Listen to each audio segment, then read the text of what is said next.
আমরা বলেছি, আমরা কিন্তু এই অভ্যুত্থানের কথা, আমি বিশেষ করে যখন আমাদের এই দল গঠিত হয়নি তখন থেকে বলে আসছি যে দেশের মধ্যে যে একটা মানুষের মুক্তি, এইটা চূড়ান্তভাবে একটা গণ অভ্যুত্থানের মধ্যে দিয়ে হতে হবে। এটা কোনো নির্বাচন বা হবে না। এখন এই গণ অভ্যুত্থানের যে কথা বলেছি, এই গণ অভ্যুত্থান এখনই যে হয়ে যাবে এটা তো না। বলা হয়েছে যে শেষ লড়াই যেটা, সেটা হচ্ছে গণ অভ্যুত্থান হবে। এবং এই চূড়ান্ত গণ অভ্যুত্থানের দিকে যেতে গেলে এই যে মধ্যবর্তী সময়ে এইখানে অনেক অভ্যুত্থান, একটার পর একটা অভ্যুত্থান হবে।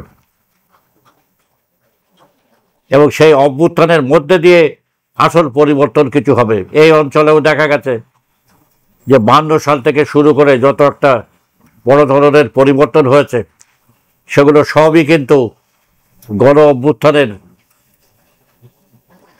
ফলে হয়েছে। 52 সালে গণ অভ্যুত্থানের পর 54 সালের নির্বাচন হয়েছে। 69 সালের গণ অভ্যুত্থানের পর এদেশে সামরিক শাসন উচ্ছেদ হয়ে গেছে। 71 সালের লড়াই হয়েছে। 71 সালের লড়াইয়ে যে গণ অভ্যুত্থান যেটা হচ্ছে এক ধরনের, তার মধ্যে দিয়ে বাংলাদেশ স্বাধীন হয়েছে। 90 সালে যে গণ অভ্যুত্থান হয়েছে, তার ফলে এরশাদকে তাড়ানো হয়েছে। তারপরে এই যে বিশাল গণ অভ্যুত্থান হলো, এর থেকে হাসিনাকে এখান থেকে উৎখাত করে দেওয়া হয়েছে। কাজে এদেশে পরিবর্তন যেটা আমরা দেখেছি, এবং এদিক দিয়ে ভারতের অন্যান্য অঞ্চলের সাথে বাংলাদেশের একটা তফাৎ আছে। ভারত, পাকিস্তান বা অন্য শ্রীলঙ্কা ইত্যাদিতে এই ধরনের গণ অভ্যুত্থানের মধ্য দিয়ে পরিবর্তন হয়েছে এটা নয়। এইখানে কিন্তু পরিবর্তন যেগুলো মোটামুটি হয়েছে, সেগুলো সবই এক একটা গণ অভ্যুত্থানের মধ্য দিয়ে, ছোট বড়। যে আমরা যে গণ অভ্যুত্থান, চূড়ান্ত গণ অভ্যুত্থানের কথা বলেছি, সেই গণ অভ্যুত্থানের দিকে এগোতে গেলে এই ধরনের অভ্যুত্থানের মধ্যে দিয়েই রাজনৈতিক প্রক্রিয়া চলবে।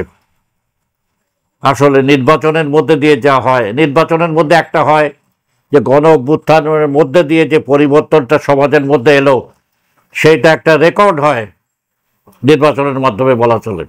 52 সালের রেকর্ড 54 সালে, 69 সালের রেকর্ড 70 সালের নির্বাচনে, তারপরে মার্চ মাসের অভ্যুত্থান দেশের মুক্তিযুদ্ধে, 90 সালের উত্থান, এরশাদের পতন এবং একটা গণতান্ত্রিক প্রক্রিয়ার মধ্যে দিয়ে, এবং এখন এই যে অভ্যুত্থান হয়েছে, এর ফলে একটা পরিবর্তন যেটা দেখা গেছে, সেটা এমন নয় যে কোনো মৌলিক পরিবর্তন। কিন্তু এই অভ্যুত্থানের ফলে একটা জিনিস হয়েছে যে শাসক শ্রেণীর লোকজন যারা আছে, দল বিএনপি থেকে আরম্ভ করে সবাই, তারা এটা বুঝেছে যে হাসিনা যেভাবে নির্যাতন করেছে মানুষের ওপরে, যেভাবে অক্টোপাসের মতো থাবা বিস্তার করে একদম নিষ্ঠুরভাবে জনগণকে দমন পীড়ন করেছে, শোষণ করেছে, এইটা করার চলবে না। এবং বিএনপির নেতারা তো বলছে অনবরত যে এইটা আওয়ামী লীগ যেভাবে করেছে, এইভাবে ভবিষ্যতে যদি অন্য কোনো দল পড়ে তাহলে তাদের ভাগ্য আওয়ামী লীগের মতোই হবে।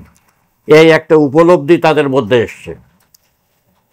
কাজে এই যে গণ অভ্যুত্থান, এই গণ অভ্যুত্থানটা হচ্ছে চূড়ান্ত জায়গায়, গণ অভ্যুত্থান যেটা আমরা বলেছি সেই জায়গায়।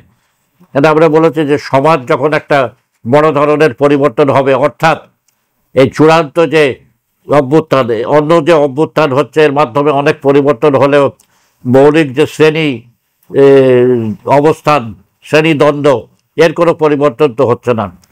কিন্তু চূড়ান্ত যে অভ্যুত্থান হবে সেটার মাধ্যমে এই শ্রেণী দ্বন্দ্বের অবসান হবে, এই যে শ্রেণী সম্পর্কর পরিবর্তন হবে। কাজে শ্রেণী সম্পর্কের পরিবর্তন দরকার, এই ছাড়া কোনো সামাজিক বিপ্লব সম্ভব না, এবং এইটা কোনো নির্বাচনের মাধ্যমে সম্ভব না। এটা সম্ভব একমাত্র একটা গণ অভ্যুত্থানের মাধ্যমে, এটাই আমরা বলেছি।